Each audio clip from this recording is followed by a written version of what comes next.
भारत से ही निकला हुआ एक देश कहा जाए तो बेहतर होगा, क्योंकि कभी भारत से ही पाकिस्तान निकला था और 1971 में पाकिस्तान से बांग्लादेश निकला। फाइनली बांग्लादेश ने अपना 1971 वाला जो जन्म है, जो पाकिस्तान से था, उसे भुला करके एक और नए जन्म को नया जन्म माना या सेकंड इंडिपेंडेंस माना, जब शेख हसीना को इन्होंने अपने देश से भगा दिया। ये सारी स्टोरी अपन ने काफी बार चर्चा की है। जब निकले तो इनको जाकर के वापस से मिले और कहे कि सर देखिए, जो हुआ सो हुआ, अब हम आपके साथ हैं। मोहम्मद यूनुस और पाकिस्तान एक दूसरे के करीब आए। इनकी करीबी का बड़ा कारण था कि शेख हसीना का अत्यधिक भारत प्रेम इनको एक दूसरे के करीब लाने से नहीं रोक पाया। चलिए, ये तो समझ में आया। इतना ही नहीं, जब पाकिस्तान की चाइना से करीबी थी तो इनको भी चाइना के नजदीक ले जाने में असल में फायदा बांग्लादेश को इस बात का होना था कि भारत का विरोध करके हम चाइना के अच्छे हो सकते हैं, हम पाकिस्तान के अच्छे हो सकते हैं, तो हम केवल एक शत्रु को कॉमन रख करके सबको एक साथ लेकर आ सकते हैं। बस उसी तर्ज पर इन्होंने चाइना के लिए भी विचार करना शुरू कर दिया। हेडलाइंस फिलहाल ये बनकर आ रही हैं कि ये चीन की यात्रा पर जा रहे हैं। चीन की यात्रा पर इनका ऐसे समय पर जाना जिस समय अमेरिका में ट्रंप आकर बैठे हों, तो यह तो दर्शाता है कि ट्रंप ने जब से इनके पैसे रोके हैं, जो यूएसएआईडी के माध्यम से दिया जाता था, या साथ ही साथ जब से इन्होंने भारत के लिए कहा है कि आप बांग्लादेश का मामला खुद निपट लो, तब से उन्हें इनसे ज्यादा कहीं उम्मीद चाइना में नजर आती है। इसी वजह से बांग्लादेश के यूनुस 26 मार्च को चाइना की यात्रा पर जा रहे हैं। जिस यात्रा पर ये जा रहे हैं वो एक कार्यक्रम की है, और वो कार्यक्रम है बोआओ फोरम ऑफ एशिया, जिसे एशियाई दावोस भी कहा जाता है। ये बिल्कुल वैसे ही है जैसे स्विट्जरलैंड के दावोस में दावोस शिखर सम्मेलन होता है। ऐसे ही एशिया के लगभग 25 देशों को बुलाते हैं, उनके एकेडमिशियंस को बुलाकर चाइना के अंदर एक कार्यक्रम का आयोजित कराया जाता है, जो कि 1998 से हो रहा है, जो कि एक तरह से थिंक टैंक टाइप का डिस्कशन होता है। और यहां पर हर देश से कुछ रिप्रेजेंटेटिव्स बुलाए जाते हैं। जैसे वर्ष 2014 में रतन टाटा जी को भी यहां पर इनवाइट किया गया था बोलने के लिए। फिलहाल चाइना इसके बहाने इन्हें बुला रहा है, लेकिन इनकी यात्रा को कर पूरी तरह से स्पॉन्सर चीन ही रहा है। बाकायदा चीनी अफसर ही इनका जहाज बांग्लादेश से तैयार करके चाइना ले जाने वाले हैं, यानी चीनी जहाज से ही इनकी यात्रा होने वाली है। चीन ने विशेष निमंत्रण भेजकर इस बहाने इन्हें बुलाया है ताकि शी जिनपिंग से इनकी मुलाकात कराई जा सके। इनकी इस विशेष उड़ान से फायदे तो बांग्लादेश को होंगे ही साथ भारत के खिलाफ होने के कारण इन्हें वो सारे के सारे एडवांटेज मिल सकते हैं जो एडवांटेज शेख हसीना से भारत लेना चाह रहा था। अब बड़े सवाल निकलते हैं कि सब अब ये जाने के पीछे किस तरह से शेख हसीना को वहां पर कहकर आएंगे कि साहब देखिए, शेख हसीना के काल में हम आपके साथ भला नहीं कर पाए थे। याद होगा, जब शेख हसीना सत्ता में थी तो सत्ता गिराने की जिम्मेदारी उन्होंने बाइडेन पर टिकाई थी कि बाइडेन ने हमारे खिलाफ सारे कूटनीतिक प्रयास किए और हमारी सरकार गिरा दी। बाइडेन ने इनकी सत्ता गिराई, जिसके पीछे बांग्लादेश के अंदर अमेरिका के खुद के कुछ निहित स्वार्थ थे। वो शेख हसीना को नहीं चाहते थे, इसलिए उन्होंने इनको हटा दिया था। यूएस एड बहुत ज्यादा उपयोग में ली जाती थी इनको गिराने के लिए, जो कि ट्रंप ने आते ही बंद कर दी।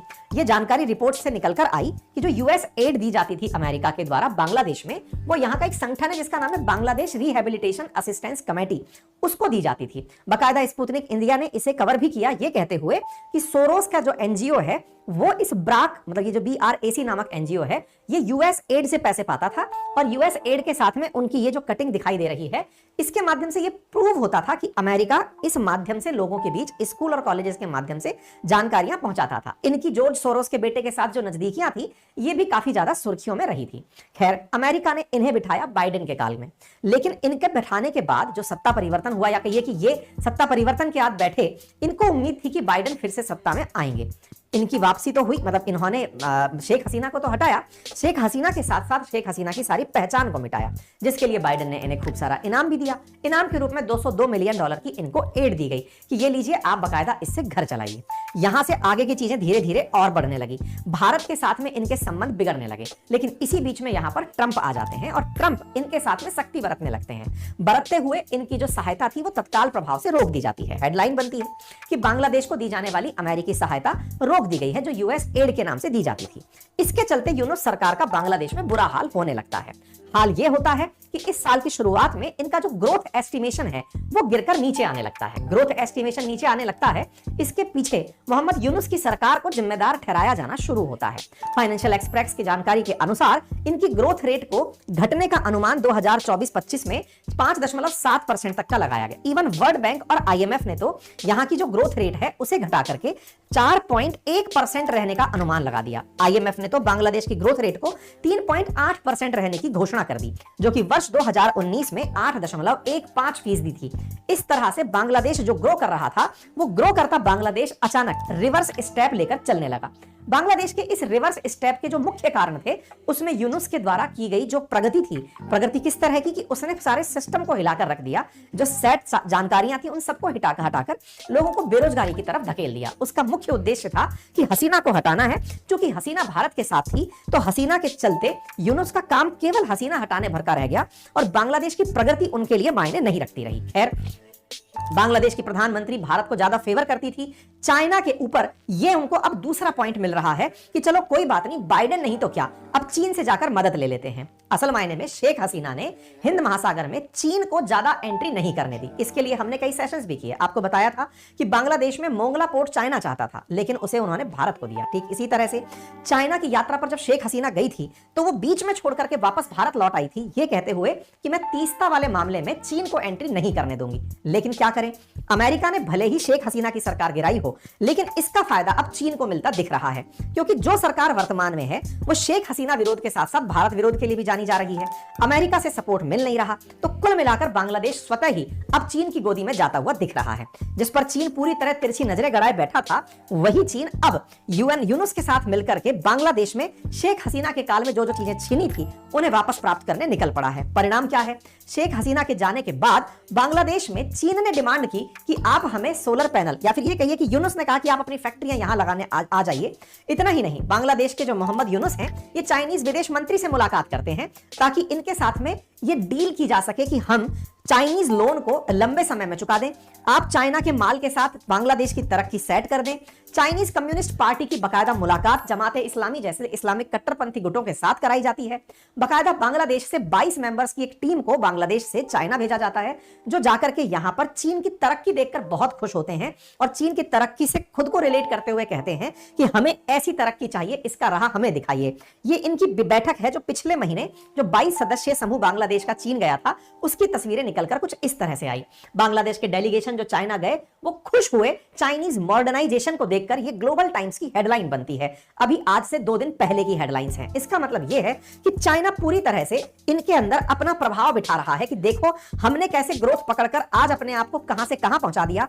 हम भी भारत के साथ आजाद हुए थे, लगभग एक जैसी ग्रोथ लेकर चल रहे थे, लेकिन आज हम भारत से 5 गुना बड़ी अर्थव्यवस्था बनकर बैठे हैं। तो हमने जो नीतियां अपनाई हैं आप उन्हें अपनाकर आगे बढ़ें।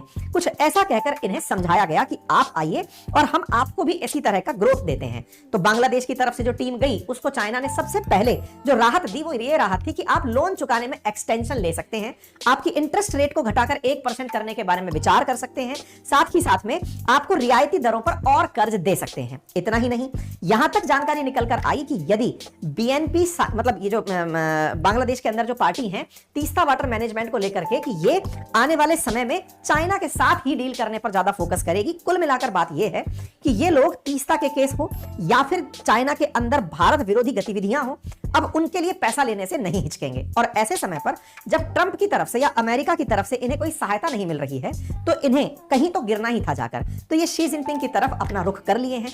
इससे भारत की चुनौतियां कैसे बढ़ती हैं? भारत की चुनौतियां इसीलिए कि भारत के जो सीमावर्ती क्षेत्र हैं, विशेष रूप से जो हमारा सिलीगुड़ी कॉरिडोर है उसके आसपास जितने भी संवेदनशील क्षेत्र हैं वहां पर ये कोई भी ऐसी डील ना कर दें जिससे भारत की सुरक्षा कॉम्प्रोमाइज हो। अब ये भारत को यहां पर देखना होगा। फिलहाल के लिए ये अपनी तरह से आगे बढ़े हुए हैं, अपने नए फ्रेंड सर्कल को विकसित कर रहे हैं, साथ ही साथ में ये चीन के साथ नजदीकी बढ़ाकर भारत के खिलाफ स्थितियां बना रहे हैं। देखना होगा आने वाले समय में किस तरह से भारत इनसे निपट पाता है। खैर, जियोपॉलिटिक्स में ये सब दांवपेच चलते रहते हैं।